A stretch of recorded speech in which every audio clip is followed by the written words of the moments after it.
우리 각 부서에서 또 구석구석에서 사역하시는 우리 사역자님들을 위해서 여러분 계속 기도해 주시고 중보로 도와주시기를 바랍니다.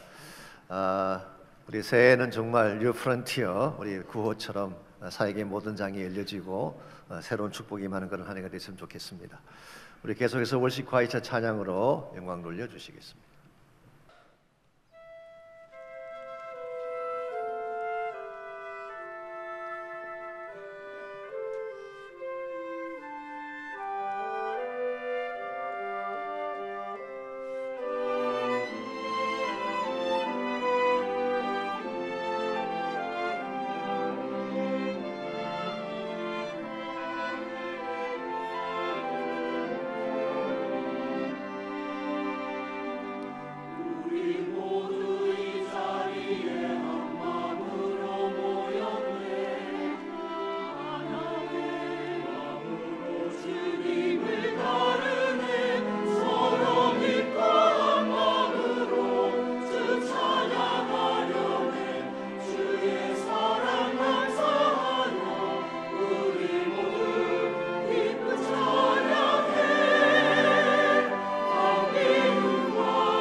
하나님 말씀 요한계시록 3장 7절에서 13절까지 있는 말씀을 다 함께 찾겠습니다. 요한계시록 3장 7절에서 13절까지를 한 절씩 교독합니다. 빌라델비아 교회의 사자에게 편지하라. 거룩하고 진실하사 다윗의 열쇠를 가지시니 곧 열면 닫을 사람이 없고 닫으면 열 사람이 없는 그가 이르시되 볼지어다 내가 내 앞에 열린 문을 두었으되 능히 닫을 사람이 없으리라. 내가 내 행위를 아노니 내가 작은 능력을 가지고서도 내 말을 지키며 내 이름을 배반하지 아니하였도다. 보라, 사탄의 회당 곧 자칭 유대인이라 하나 그렇지 아니하고 거짓말하는 자들 중에서 몇을 내게 주어 그들로 와서 내 발 앞에 절하게 하고 내가 너를 사랑하는 줄을 알게 하리라. 내가 나의 인내의 말씀을 지켰은즉 내가 또한 너를 지켜 시험의 때를 면하게 하리니 이는 장차 온 세상에 임하여 땅에 거하는 자들을 시험할 때라. 내가 속히 오리니 내가 가진 것을 굳게 잡아 아무도 내 면류관을 빼앗지 못하게 하라. 이기는 자는 내 하나님 성전의 기둥이 되게 하리니 그가 결코 다시 나가지 아니하리라. 내가 하나님의 이름과 하나님의 성 곧 하늘에서 내 하나님께로부터 내려오는 새 예루살렘의 이름과 나의 새 이름을 그의 위에 기록하리라. 우리 마지막 절 같이 읽습니다. 귀 있는 자는 성령이 교회들에게 하시는 말씀을 들을지어다. 아멘. 한국의 반치환이라고 하는 시인이 있습니다. 청주 출신의 시인이신데요. 이분이 쓴 시 중에 새해 첫 기적이라는 제목의 시가 있습니다. 이런 내용입니다. 황새는 날아서, 말은 뛰어서, 거북이는 걸어서, 달팽이는 기어서, 군뱅이는 굴렀는데 한날 1시에 새해에 도착했다. 심지어 바위는 앉은 채로 도착해 있었다. 빠른 자이건 느린 자이건 새해 첫날을 맞이하는 시간은 같다는 말입니다. 이런 면에서 시간은 참으로 공평합니다. 누구에게나 똑같이 주어지기 때문이죠. 그러나 똑같이 새해를 맞이했다고 해서 한 해를 살면서 남길 열매도 동일한 것일까요? 그렇진 않습니다. 이제부터 어떻게 누구와 함께 달리느냐에 따라서 한 해에 맺게 될 열매가 달라지게 되는 것입니다. 누구와 함께 어떻게 달리면 2024년 한 해가 가장 아름답고 존귀한 열매를 맺는 해가 될 수 있을까요? 결론부터 말씀을 드리자면 하나님과 함께 달려야 됩니다. 그리고 하나님께서 주신 궤도를 따라 달려야지 하나님께서 기뻐하시는 좋은 열매를 맺을 수 있는 것입니다. 그럼에도 불구하고 많은 사람들이 자신의 힘으로, 자신의 방법으로 인생을 달리려고 합니다. 열심히 달리기만 하면 성공할 수 있다는 자아중심적인 성공관이 그 자리에 자리 잡고 있기 때문입니다. 그러나 하나님을 스킵하고도 하나님의 길을 따르지 않고도 인생 경주장에서 진정한 성공자가 될 수 있을까요? 저는 그렇지 않다고 생각합니다. 요즘 LA 다저스가 새로운 선수 영입으로 큰 화제가 되고 있죠. 오타니와 야마모토 같은 거물급 선수들을 영입했기 때문에 금년 월드 시리즈는 따놓은 당상과 같다, 그런 평가가 나오고 있습니다만은 이와 같이 선수를 영입하고 열심히 뛰기만 하면 꼭 우승할까요? 그렇지 않습니다. 실제로 1924년 월드 시리즈 결승에서 이런 일이 있었습니다. 뉴욕 자이언츠와, 그 당시는 자이언츠가 뉴욕에 있었습니다. 워싱턴 세니터라고 하는 두 팀이 결승에서 붙었는데요. 마지막 7번째 게임이 워싱턴에서 열렸습니다. 점수가 3대3 동점인 가운데 9회 말 투아웃 상황에서 구스 거슬린이라고 하는 선수가 나왔습니다. 볼 카운트가 투 스트라이크였어요. 여기서 한 방 어떻게 치느냐에 따라서 게임의 모든 것이 결정이 나는 것입니다. 그때 거슬린 선수가 배트를 휘둘렀는데요. 볼이 레프트 센터 쪽으로 날아갔습니다. 담장을 넘어가진 못했지만 그라운드 안쪽 깊숙한 곳에 볼이 떨어진 것입니다. 이것을 본 거슬린이 있는 힘을 다해 달렸습니다. 그리고 3루를 돌아 홈으로 들어왔어. 캐쳐가 그를 타치하려고 했지만 간발 차이로 홈을 먼저 밟았습니다. 소위 말하는 장내 홈런이 된 것입니다. 그때 관중석에서 환호가 터져 나왔습니다. 박수를 치고 폭죽이 터져 나왔죠. 이 한 점으로 월드 시리즈를 우승하게 되었으니까. 그런데요, 주심이 아웃을 선언했습니다.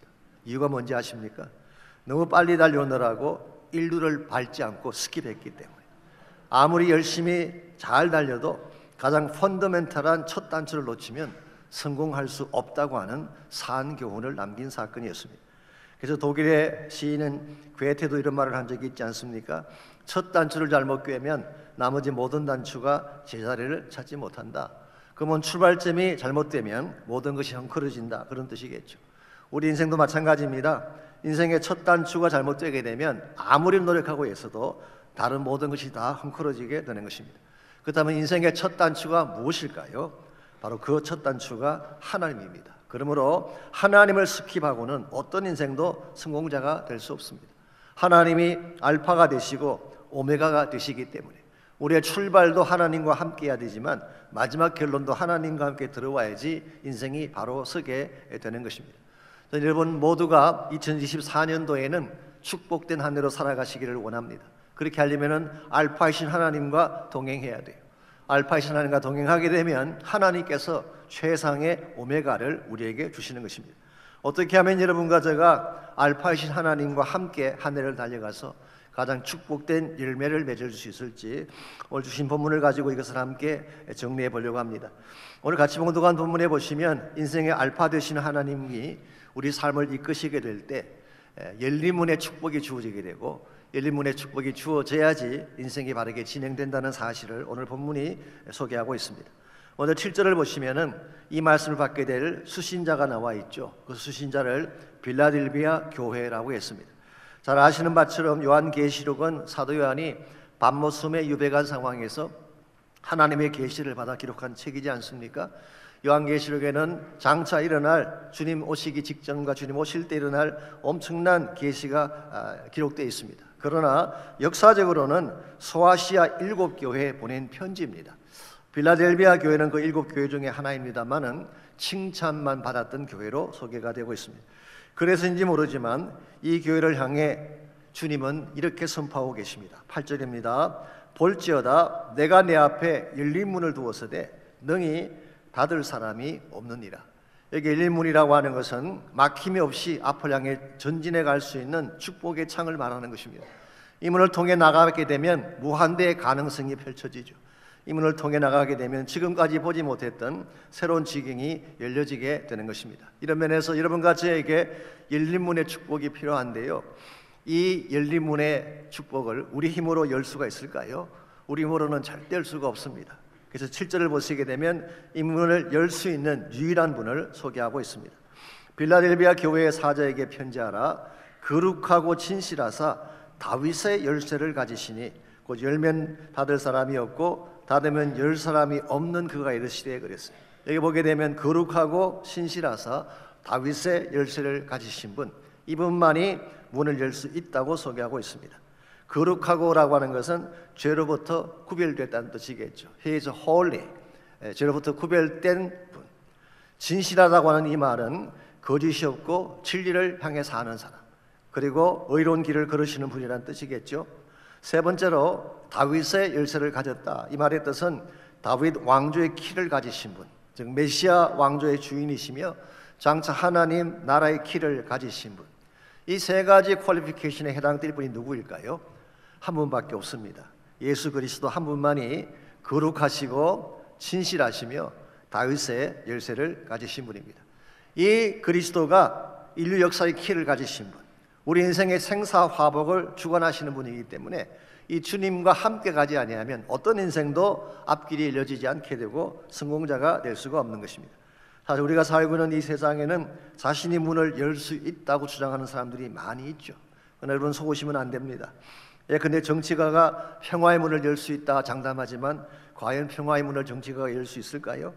경제가가 풍요의 문을 열 수 있다 장담을 하지만 경제가가 과연 풍요의 삶을 보장할 수 있을까요? 철학자가 행복의 문을 열 수 있다 장담하지만 철학자가 과연 우리 인생의 앞길을 행복되게 만들 수 있을까요? 어떤 운명 철학자는 금년이 갑진년이니까 청룡이 모든 운세를 결정한다. 여러분, 청룡을 붙든다고 해서 갑산년이 갑진년으로 변하게 될까요? 있을 수가 없는 것입니다. 오직 한 분, 예수 그리스도만이 우리 앞길을 열 수 있는 분이십니다. 그분이 우리 구원의 문도 여시지만 우리 삶의 축복과 영광의 문도 여시는 것입니다. 이런 면에서 우리가 2024년 한 해를 정말 바르게 살아가려면은 이 주님과 함께 동행해야 되고 주님께서 열어주시는 문을 향해 나아가야 됩니다. 이 문을 통과해서 나가게 되면 지금까지 경험하지 못했던 새로운 차원의 지경이 우리 앞에 펼쳐지게 되는 것입니다.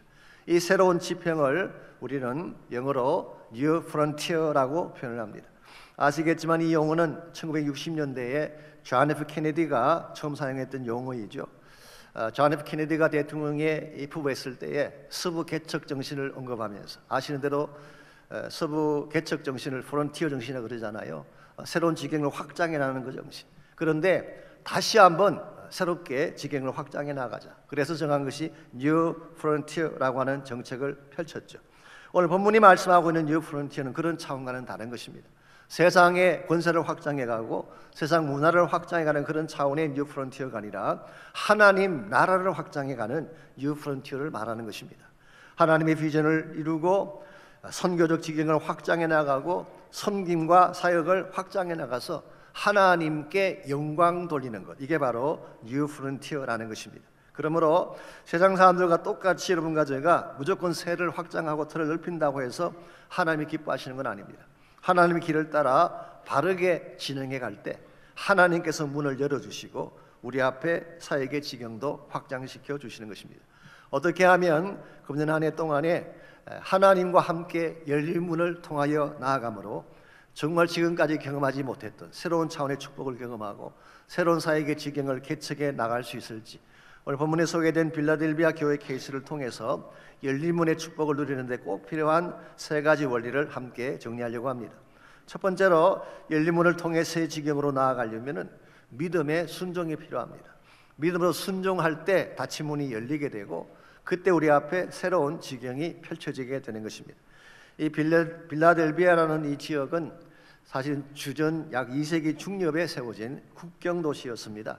이 도시를 처음 세운 사람이 페르가몬 왕국의 아탈로스 2세라고 하는 왕이었습니다. 이 페르가몬 왕국은 어떤 왕국이냐고 하면 알렉산더가 전 세계를 정복하고 헬라 제국을 세우지 않았습니까? 그릭 엠파이어. 근데 알렉산더가 죽고 난 후에 그 엠파이어가 세 지역으로 나누어지게 됩니다. 그 중에 시리아 쪽에 세워진 왕조가 셀루시드 왕조죠. 이집트에 세워진 왕조는 톨레미 왕조라고, 거기서 클레오파트라가 나오기도 합니다만은 이 시리아에 세워진 왕조가 셀루시드 왕조인데 여기서 갈라져 나온 왕조가 페르가몬 왕조입니다. 그러므로 이 아탈로스 2세는 아주 strong한 헬레니스틱 펄스, 헬라주의적인 사고를 가지고 있는 사람. 그래서 알렉산더가 그랬던 것처럼 자신도 헬레니즘을 전파하기 위해서 사실은 이 도시를 세운 것입니다. 그래서 리디아와 프로지아 국경 지역에 이 도시를 세우고 이 동방으로 나가는 관문입니다. 그리고 헬레니즘을 전파하기를 원했던 그것이 바로 빌라델비아라는 도시가 세워지게 된 원천입니다. 그래서 그 도시를 Gate of the East, 동방의 문이라고 부르기도 했죠. 그런데 참 흥미로운 사실은 하나님은 바로 이곳에 교회를 세우셔서 헬레니즘의 전파가 아니라 예수 그리스도의 복음을 전파하기 위한 전초 기지로 삼은 것입니다. 그래서 이 교회를 통해서 복음의 새로운 지경이 열려지게 되고 미지의 땅인 동방을 향해 복음 들고 나가라, 그렇게 말씀하신 것입니다. 이건 굉장히 중요한 과제이죠. 그러나 이 과제를 수행하는 것이 쉬운 일이었을까요? 결코 쉽지 않습니다. 첫째는 빌라델비아라는 도시 자체가 신생도시였습니다. 소아시아 7지역 중에 가장 나중에 세워진 도시였기 때문에 모든 것이 부족하고 안정되지 않는 지역이었죠. 둘째로 거기에 세워진 빌라델비아 교회는 아직 작은 교회였던 것 같습니다. 힘도 없고 권력도 많지 않는 조그만한 교회. 이런 교회가 척박한 땅을 개척해서 선교한다는 것이 쉬운 일일까요? 무엇보다 세 번째로 9절 말씀 보게 되면 그곳에 사탄의 회당이 있었다고 했습니다. 회당이라고 하는 것, 시네고그라고 하는 것은 원래 유대인들이 모이던 모임 장소인데 아마도 이것을 사탄의 회당으로 부른 걸 보게 되면 정상적인 유대인은 아니었던 것 같습니다. 사이비 사탄의 집단들이 모여서 영적으로 미혹도 하고 심지어 핍박도 가하는 그런 환경이었습니다. 쉽게 표현하면 물리적으로도 타프하고 영적으로도 타프한 여건 가운데서 빌라델비아 교회가 사역을 하게 된 것입니다. 그럼에도 불구하고 8절 하반부를 보시면 주님께서 뭐라고 칭찬하고 계십니까? 내가 내 행위를 아노니 너가 작은 능력을 가지고서도 내 말을 지키며 내 이름을 배반하지 않았다고 했어. 작은 능력을 가지고도 내 말을 지켰다. 이 말이 믿음으로 순종했다 그런 뜻입니다. 자신이 가진 능력을 신뢰하는 것이 아니라 자신의 능력은 보잘것없었지만 그들 뒤에 계시는 주님의 능력을 믿었기 때문에 과감하게 결단하고 행동해 나간 사실을 작은 능력 가지고 내 말을 지켰다고 표현한 것입니다. 제 개인적으로 생각해 볼 때 아마 이 말씀 속에는, 내 말을 지켰다는 이 말씀 속에는 땅끝까지 복음을 전파하라고 하는 주님의 분부에 순종한 사실도 포함되었을 거라고 생각합니다. 어려운 여건입니다. 작은 교회 사회자입니다. 환경은 척박함에도 불구하고 그들은 이와 같은 환경을 뚫고 선교적 사명을 감당해 나간 것, 이걸 오늘 본문에서 주님께서 칭찬하신 것입니다. 여러분, 가진 것이 많고 능력이 많다고 해서 하나님 일하는 거 아닙니다. 믿음이 있어야 하는 것입니다. 믿음이 있을 때에 선교도 할 수가 있고 하나님 뜻도 이룰 수가 있는 것입니다. 믿음을 갖지 아니하면 아무리 교회가 크고 화려해도 하나님의 사명을 이룰 수는 없어요. 제가 선고영신 예배 때 잠깐 말씀드렸습니다마는 마지막 시대를 대표하는 두 가지 형태의 교회가 있다고 했죠. 7교회 중에 마지막 2교회입니다. 하나가 빌라델비아 교회이고 또 하나가 라오디게아 교회입니다. 라오디게아 교회는 가진 것이 많은 부자 교회였죠. 안과 의사들이 많고 약품도 많아서 부유한 삶을 살았습니다. 금과 은이 많았습니다. 옷도 고급 옷을 잘 차려입고 다녔습니다. 그래서 아마 주일 아침이면은 패션 쇼를 하듯이 잘 차려입은 사람들이 이 교회에 나와서 예배를 드렸을 거예요. 그런데 주님은 어떻게 평가하셨나요? 역겹다라고 평가하셨어요. 내 입에서 토해내치겠다 그렇게 말씀하셨어요. 왜 그랬을까요? 정말 있어야 될 복음의 생수가 없었기 때문에. 그 반면에 빌라델비아 교회는 가난했습니다. 가진 것도 많지 않았어요. 그러나 세상이 갖지 못한 복음의 생수가 있었습니다. 이것을 가지고 하나님의 복음을 전파하고 복음을 개척해 나가는 그런 교회로 하나님 앞에 쓰임받은 것입니다. 이 마지막 시대가 되면은 라오디게아 교회처럼 부유하고 가진 것은 많지만 미지근한 교회가 있는가 하면 부족하고 연약하지만 복음 위에 살아가는 빌라델비아 교회가 있는 것입니다. 저희 교회가 어떤 교회가 되어야 할까요? 당연히 빌라델비아 교회가 되어야 할 줄 믿습니다. 선교적 교회가 되어야 마지막 시대 하나님 앞에 쓰임 받는 것입니다. 여러분과 제가 정말 선교적 삶을 살고 저희 교회가 선교 중심의 교회로 가려면은 다시 말씀드리지만 순종하는 믿음이 있어야 돼요. 이 믿음이 없게 되면은 조그만한 난관만 찾아와도 포기하고 무너지게 되는 것입니다. 2024년 새해가 시작이 됐습니다만은 금년이라고 해서 문제가 없을 것이라고 누구도 보장할 수가 없습니다. 우리가 이미 알고 있는 것처럼 문제는 항상 있죠. 한 가지 문제가 지나가면 또 다른 문제가 찾아옵니다. 그래서 계속적인 문제 가운데 사는 것이 우리 인생의 현 주소입니다. 그럼 우리 문제를 뛰어넘으려면 뭐가 필요할까요? 문제를 쫓아다니면 절대 문제를 이겨낼 수 없어. 문제를 넘어설 수 있는 믿음을 가져야 되는 것입니다.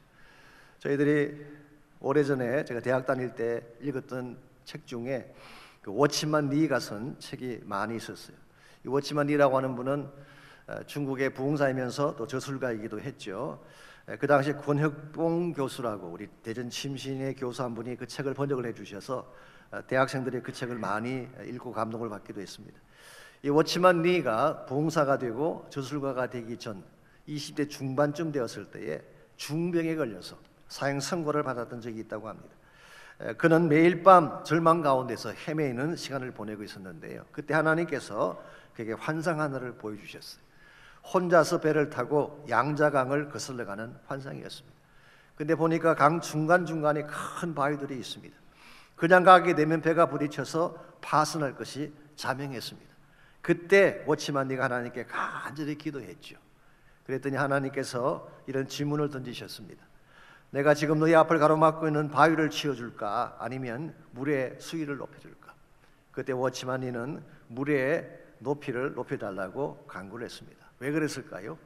앞을 가로막는 한 개의 바위를 피해가면 또 다른 바위가 다가옵니다. 그러므로 이것은 완전한 해답이 될 수가 없죠.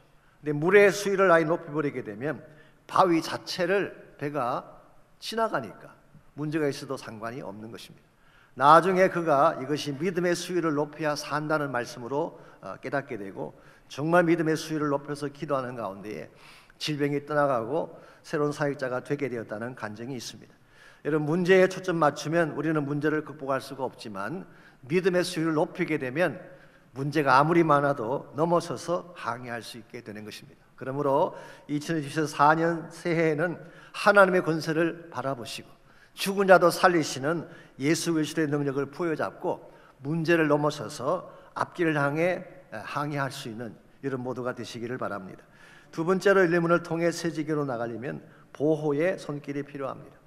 뉴 프론티어라고 하는 것은 한 번도 가지 않는 길을 말하는 것이죠. 그러나 반드시 가야 될 사명의 길을 뉴 프론티어라고 묘사할 수가 있습니다. 이와 같은 뉴 프론티어의 길을 가려면은 우리 힘만으로 될까요? 안 됩니다. 길 자체가 협착하고 힘들기도 하지만 가는 길목에 뱀과 전갈이 우리를 해칠 가능성이 많습니다. 그러므로 보호자가 있어야만 우리 이 길을 갈 수가 있는 것입니다. 오늘 말씀 9절과 10절을 보게 되면 9절에 제가 말씀드린 것처럼 빌라델비아 교회 앞길을 가로막는 자칭 유대인들이 있다고 했죠. 사탄의 사두를 받은 거짓 종교인들이 빌라델비아 성도들을 괴롭히기도 하고 핍박한 것이 분명합니다. 그런데 10절을 보니까 그들을 보호하고 도울 자가 계신다는 사실을 소개하고 있습니다. 10절입니다. 내가 나의 인내의 말씀을 지켰은즉 내가 또한 너를 지켜 시험의 때를 면하게 하리니 이는 장차 온 세상에 임하여 땅에 거하는 자들을 시험할 때라. 너가 나의 인내의 말씀을 지켰기 때문에 나도 너를 지켜주겠다는 말씀이죠. 우리가 주님의 뜻대로 살려고 하면 주님은 그 단단한 손으로를 보호해 주셔서 지켜주시는 것입니다. 근데 오늘 본문의 말씀은 조금 해석이 필요한 말씀이기도 합니다. 왜냐하면 신학적으로 다른 입장 가진 분들이 계시기 때문에. 먼저 여기서 시험의 때라고 했는데요, 이 시험의 때가 일반적인 시험의 때를 의미할 수도 있고 혹은 예수님 오시기 직전에 주어질 대환란, Great Tribulation을 의미할 수도 있습니다. 또 한 가지 해석이 필요한 것은 면하게 한다는 말, 시험의 때를 면하게 한다. 이 면하게 한다는 말씀이 무슨 의미일까? 크게 두 가지로 해석을 합니다. 첫 번째는 remove 시킨다. 아예 우리를 환란으로부터 없애버리는 것입니다. 끄집어내버리는 것입니다. 시험받지 않도록 옮겨버리는 것입니다. 이걸 우리가 보통 전환란설이라 그렇게 말하기도 하고 휴거라고 말하기도 하죠. 세대주의적 해석이 여기에 해당합니다.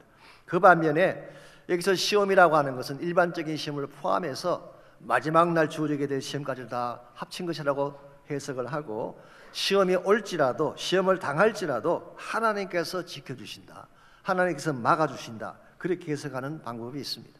실제로 헬라어 원문을 보게 되면 테레오라는 이 단어가 guard 한다는 뜻이에요. 지켜준다, 커버해준다, 그런 의미를 가지고 있습니다. NIC 주석을 쓴 로버트 마운스 같은 분은 그렇게 해석을 했습니다. 저도 개인적으로 그분의 해석을 선호하는 사람입니다만은, 여러분 출애굽기 때 일어났던 재앙을 생각해 보면 아마도 좀 더 이해가 빠르지 않을까 생각합니다. 출애굽기 보게 되면 하나님께서 애굽 땅에 10가지 재앙을 내리셨죠. 그때는 이스라엘이 아직 출애굽하기 전입니다. 이스라엘 백성이 그 땅에 있을 때인데 10가지 재앙이 주어지게 됩니다. 그랬는데 한 가지 특징이 뭡니까? 그 재앙이 애굽 땅 전역에 다 왔지만 이스라엘 백성이 살고 있는 고센 땅에는 오지 않았어요. 어떻게 그것이 가능했을까요? 하나님이 보호하셨기 때문에. 하나님께서 재앙을 다 쏟아 부으시는데 이스라엘 사람들은 보호해 주신 케이스입니다. 특별히 10번째 재앙은 애굽 땅의 모든 장자들을 쳐 죽이는 죽음의 재앙이 임하지 않았습니까? 그때에 애굽 땅에 있는 모든 가정마다 곡소리가 들려지는데 유일하게 어떤 집은 죽음의 사자가 뛰어넘어갔어요. 그 집에 들어가지 않고 뛰어넘어갔어요. 어떤 집일까요? 어린 양의 피를 집 문설주와 인방에 바른 집은 뛰어넘어간 것입니다. 그 말의 뜻이 뭘까요? 사실은 죄를 지었기 때문에 모든 자가 다 죽임을 당해야 되는데 어린 양의 피가 덮인 그 가정은 하나님이 넘어가 주신 거예요. 넘어갔다 그래서 Passover라고 해서 유월절이라고 하는 단어가 여기서 나온 것이죠. 그러므로 중요한 키는 이것입니다. 우리가 아무리 많은 죄를 짓고 어떠한 재앙이 찾아올지라도 우리가 그리스도 안에 있느냐 아니냐가 중요한 것입니다. 예수 그리스도 안에 있기만 하면 아무리 환난이나 재앙이 찾아와도 하나님께서 덮어주시고 막아주시는 것입니다. 저도 신학교 다닐 때 이 종말론과 관련해서 논쟁도 많이 했던 사람 중에 하나입니다만은 제가 지금 생각해 보니까 그래요. 전환란설이냐, 후환란설이냐, mid tribulation, 중환란설이냐, 많은 논쟁의 시간들을 보냈지만 지금 와서 생각해 보니까 그럴 필요가 없다는 생각을 하게 됩니다. 키가 뭔가요? 그리스도 안에 있으면 돼요. 예수님 안에 있기만 하면 주님이 언제 오시든 환란이 어떻게 임하든 상관이 없는 것입니다. 주 안에 있는 자는 하나님이 다 보호해 주고 지켜주실 것이기 때문에 여러분과 제가 인생을 살아가는 과정에서 기억해야 될 중요한 사실이 여기 있습니다. 크리스천이라고 해서 문제가 없는 것도 아니고 위기나 환란이 없는 것도 아닙니다. 그러나 그리스도 안에 들어와 있으면 하나님이 보호자가 되셔서 다치지 않도록, 해함받지 않도록 지켜주시는 것입니다. 그래서 시편 121편에 보게 되면 하나님이 우리의 우편 그늘이 되시면 낮에 해가 우리를 상치 못하고 밤에 달도 우리를 해치 못한다고 했어. 여호와께서 우리를 지켜 모든 환난을 면하게 하시며 우리의 영혼을 지킬 것이라고 말씀하고 있습니다. 하나님이 우리의 그늘이 되셔서 우리를 덮어주시기만 하시면 아무리 뜨거운 태양빛이 찾아와도 우리를 상하지 못하게, 밤이 찾아와도 우리를 해치지 못하는 하나님이 우리를 눈동자같이 지키시고 보호하실 것이기 때문에 이런 면에서 2024년 한 해를 출발하시는 여러분 모두가 이 주님과 꼭 동행하시기를 바라고 주님의 은혜 안에서 한 해를 달려가시기를 바랍니다. 그래야지 여러분이 보호받을 수가 있고 어려움이 찾아와도 그 어려움을 극복해서 승리로 나갈 수가 있는 것입니다. 이와 같이 여러분과 제가 열린 문을 통과하고 하나님이 준비하신 새로운 개척지로 나가기를 정말 원한다면 1차적으로는 믿음의 순종이 필요해요. 믿음이 없이는 순종할 수가 없습니다. 믿음을 가지고 순종할 때에 우리는 새로운 개척지를 향해 나갈 수 있는 것입니다. 두 번째는 하나님의 보호를 확신해야 됩니다. 어떤 일을 당하더라도 당황하지 아니하고 하나님이 나를 보호하신다, 이걸 확신할 때에 주의 부르심 앞에 순종할 수 있는 것입니다. 마지막 세 번째로 열린 문을 통과해서 새 지경으로 나가려면 바른 비전을 가져야 돼요. 영광된 비전을 가져야 됩니다. 여기서 비전이라고 하는 것은 막연한 바람이나 꿈을 말하는 것이 아니라 주님이 오시면 반드시 이루어지게 될 실체가 있는 하나님 나라의 비전을 말하는 것입니다. 이 비전은 세상의 영광과 비교할 수 없습니다. 이 비전은 영원히 사라지지 않는 참 가치를 가진 하나님이 준비하신 꿈이기 때문에 11절과 12절을 보시면 우리 모두가 장차 누리게 될 하나님 나라의 비전이 이렇게 소개가 되어 있습니다. 먼저 11절입니다. 내가 속히 오리니 내가 가진 것을 굳게 잡아 아무도 내 면류관을 빼앗지 못하게 하라. 이 말씀 보게 되면 하나님께서, 예수님께서 우리에게 면류관을 주시는데 이 면류관이 빼앗기지 않도록 믿음을 지키라, 그런 의미를 가지고 있죠. 주님이 오시는 목적은 두 가지입니다. 우리 요한계시록 22장 12절에 보게 되면 보라 내가 속히 오리니 너에게 줄 상이 있어 각 사람이 행한 대로 갚아주리라 말씀하셨어요. 주님께서 오시는 첫 번째 목적은 이 세상을 심판하기 위한 목적이 있죠. 죄 지은 모든 사람들을 심판하기 위한 목적으로 오시지만 믿는 여러분과 저에게는 상을 주시기 위해 오신다고 말씀하고 있어요. 그리고 그 상은 오늘 본문에 의하면 면류관입니다. 면류관. 베드로전서 5장 4절에서는 이것을 시들지 않는 영광의 관이다. Unfading crown of glory. 시들지 아니하는 영광의 관이다. 그렇게 표현을 했습니다. 여러분 세상에도 면류관이 있습니다. 스타들을 보십시오. 얼마나 찬란한 왕관들을 쓰고 살고 있어요. 그런데 그것은 시들어질 영광이에요. 정치가들이나 권세자들이 본인이 가진 영광을 자랑하지만 다 시들어 없어질 영광. 그런데 하나님께서 준비하신 영광은 영원토록 빛나는 The crown of glory, unfading, 결코 시들지 않는 영광의 면류관. 뿐만 아니라 12절을 보시게 되면 장차 하나님 나라에 가게 되면 복음의 프론티를 위해 달려간 사람들을 위해 준비된 축복이 12절에 잘 소개가 되어 있습니다. 이기는 자는 내 하나님 성전의 기둥이 되게 하리니 그가 결코 다시 나가지 아니하리라. 내가 하나님의 이름과 하나님의 성 곧 하늘에서 내 하나님께로부터 내려오는 새 예루살렘의 이름과 나의 이름을 그 위에 기록하리라. 먼저 하나님 성전의 기둥이 된다고 해서 Pillar of the Temple. 이 성전을 구성하고 있는 스트럭처 중에 가장 중요한 것이 기둥이죠. 이 기둥이 성전을 세우는 것입니다. 그런데 하나님의 복음을 위해 달려간 사람들에게는 성전의 기둥이 되게 하시겠다. 사실 이 말씀은 그 당시 빌라델비아의 지형적인 특징을 배경으로 한 말씀입니다. 그저기는 지진이 많이 일어났어요. 지진이 나게 되면 집이 다 부서지죠. 그런데 지진이 나도 무너지지 않는 것이 기둥이에요. 기둥. 그래서 아무리 환란이 오고 핍박이 와도 너희들은 무너지지 않는 기둥 같은 존재.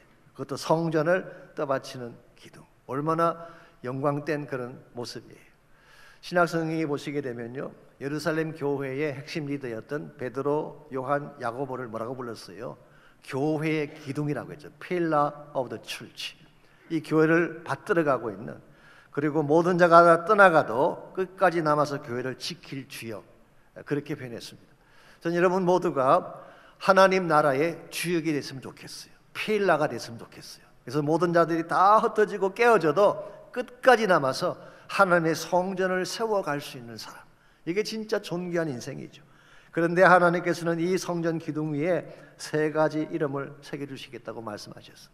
첫째는 하나님의 이름, 두 번째는 새 예루살렘의 이름, maybe new community, 새로운 커뮤니티의 이름이라고 할 수가 있겠죠. 그리고 세 번째로 주님이 가지신 새 이름, 이 세 가지 이름을 기둥 위에 새겨주시겠다는 거예요. 이게 무슨 뜻일까요?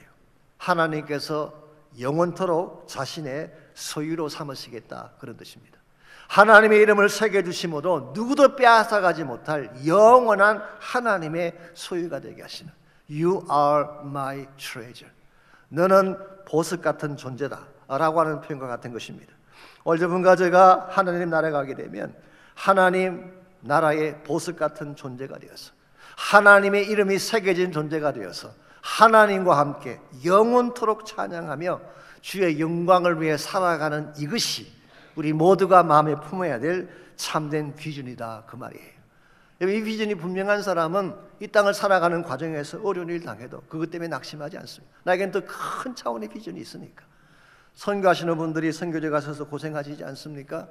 정말 위험한 곳에, 척박한 곳에서 다른 모든 거 내려놓고 사역하는 이유가 뭔지 아십니까? 이 비전을 보았기 때문에. 지금 내가 고난을 당하긴 하지만, 어려움 가운데 처하긴 하지만, 빼앗기는 자처럼 살아가고 있긴 하지만, 언제인가 하나님 나라에 가게 되면 이 영광된 비전이 나를 기다리고 있다. 이 비전을 바라보며 사는 자는 현재적 삶에 절대로 위축되지 않습니다. 삶이 잘 돼도 감사하지만 힘들어도 절대로 낙심하지 아니하고 기쁨 가운데 주의 사명을 감당해 나가는 것입니다. 이런 면에서 여러분과 제가 2024년 한 해를 달려갈 때에 가장 중요한 것은 우리 인생의 알파이신 하나님과 함께 가는 거예요. 하나님과 더불어 동행하게 되면 하나님께서 일문을 열어주시고 일문을 통해 새로운 축복의 지경을 확장시켜 주시는 것입니다.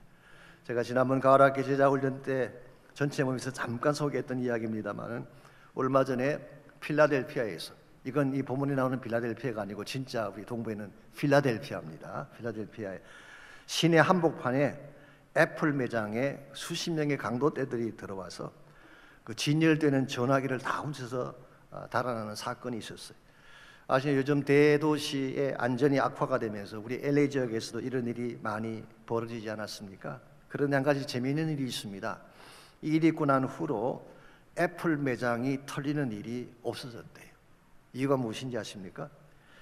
애플 매장에서 도난당한 그 기기들의 제품 번호를 다 찾아가지고 원격 조정으로 기능을 잠궈버렸기 때문에 훔쳐간 그 전화기가 아무 쓸모가 없는 거예요. 벽돌과 똑같은 것입니다. 그래서 이 절도범들이 화가 엄청났어요.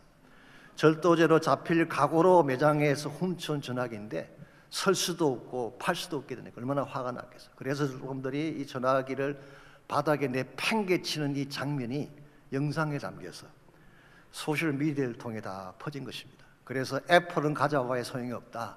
그래서 그때부터 애플 매장에 강도가 끊어졌다는 이야기가 있습니다. 아무리 좋은 기기라도 출력의 원천인 소스에 연결되지 않으면 아무짝에도 설모가 없는 것입니다. 똑같은 원리입니다. 우리가 아무리 유능하고 가진 것이 많아도 참 능력의 원천이신 하나님께 연결되어 있지 않으면 우리 인생은 무용지물이 되는 것입니다. 그러므로 개인이건 교회이건 가장 중요한 것은 생명의 원천이신 주님께 연결되는 것입니다. 그래서 그분과 깊이 만나고 그분 안에 거하는 삶을 통해서 정말 그분이 내 인생의 최대 영향자가 되고 주권자가 되면 닫힌 문도 열려지게 되고 가로막는 난관도 극복해내게 되고 궁극적으로 하나님 우리에게 분부하신 복음의 사명도 완수하게 되는 것입니다. 그러므로 사랑하는 성도 여러분, 금년 한 해는 혼자 달리지 마시고 우리 인생의 알파 되시는 주님과 함께 달려가셔서 하나님이 가장 기뻐하는 사역의 열매를 맺으시고 정말 한 해가 끝났을 때에 아름답고 존귀한 오메가를 하나님께 올려드릴 수 있는 그런 축복된 한 해가 되실 수 있기를 바랍니다. 이제 우리 마지막 찬양을 하고자 하는데요, 이 금년도 저희 교회가 택한 주제가가 시편 147편에서 가져온 것입니다. 우리 주는 위대하시며 능력이 많으신 분입니다. 상한 자를 고치시며 상처를 사매시는 분, 그분이 구름으로 하늘을 덮으시고 땅을 위하여 비를 준비하신다. 이게 시편 147편인데요, 비가 쏟아지지 아니하면 어떤 농작물도 자랄 수가 없죠. 우리의 심령이 메말랐을 때에 성령의 담비가 필요한데 이 담비를 누가 주신다는 것입니까? 구름으로 하늘을 덮으시는 하나님이 여러분의 삶의 터전에 이 담비가 쏟아지기만 한다면, 하나님이 구름으로 덮으시고 여러분 가정 위에, 삶의 터전 위에 이 담비를 쏟아주시기만 한다면 여러분의 인생은 아름답게 열매 있는 삶으로 변화될 수밖에 없습니다. 그래서 우리 2024년 한 해 동안에 이 찬양을 부르면서 능력이 많으신 주님, 또한 치유하시는 주님, 구름으로 하늘을 덮고 비를 준비하시는 그 주님, 그 주님과 함께 달려가서 여호와의 영광을 선포하고 주의 나라를 세워갈 수 있도록 우리 찬양을 함께 부르면 좋겠습니다. 우리 시간 다 일어나셔서 함께 이 찬양 부르고 예배 마쳐 나가겠습니다.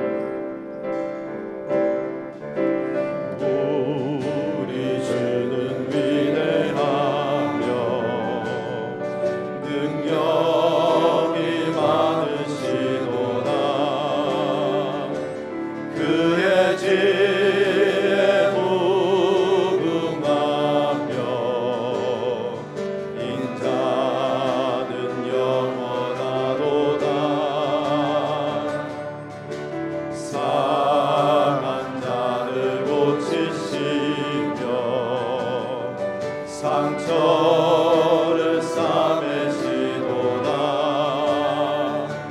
별들의 수를 세시며 이름을 붙이셨도다. 그가 구름으로 하늘을 덮으시며 땅을 위하여 준비하시니 예루살렘아 여호와를 찬송할지어다. 내 하나님을 감사함으로 그 앞에 나가며 주님께 앞에 경배 상한 자를 고치시며 상처를 싸매시도다. 별들의 수를 세시며 이름을 붙이셨도다. 그가 구름으로 하늘을 덮으시며 땅을 위하여 비 준비하시니 그가 구름으로 하늘을 덮으시며 땅을 위하여 비 준비하시니 다시 한번 선포합니다. 그가 구름으로 하늘을 덮으시며 땅을 위하여 비 준비하시니 온 열방이여 온 열방이여 여호와를 찬송할지어다. 내 하나님을 경외함으로 그 앞에 엎드려 주의 영광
하나님 감사합니다. 2024년 새해를 시작하게 하시고 우리 모두의 앞에 열린 문을 두신 것을 감사합니다. 믿음으로 열린 문을 통하여 나아가게 하시고 순종함으로 나아가게 하셔서 하나님이 소원하시는 선교의 개척과 복음의 개척과 사역의 개척이 이루어지는 아름다운 한 해가 되게 하여 주시옵소서. 우리 힘으로 할 수 없음을 고백합니다. 참된 능력자이신 예수님의 손을 붙잡게 하시고 그분의 도우심과 은혜 가운데에 막혀있는 모든 담들을 허물게 하시고 닫힌 문들을 열게 하시고 주의 찬란한 영광의 목적을 향해 나아갈 수 있는 저희 모두와 저희 교회가 되게 하여 주시옵소서. 이제는 우리 구주 예수 그리스도의 은혜와 하나님 아버지의 무한하신 사랑과 성령님의 충만한 임재하심이 새해를 출발하는 모든 사랑하는 주의 백성 한 분 한 분에게, 그 가정 위에, 그 자녀들과 자손들 위에, 그들의 삶의 터전 위에 이제로부터 항상 함께 해 주시기를 우리 주님 예수님의 이름으로 간절히 축원하옵나이다.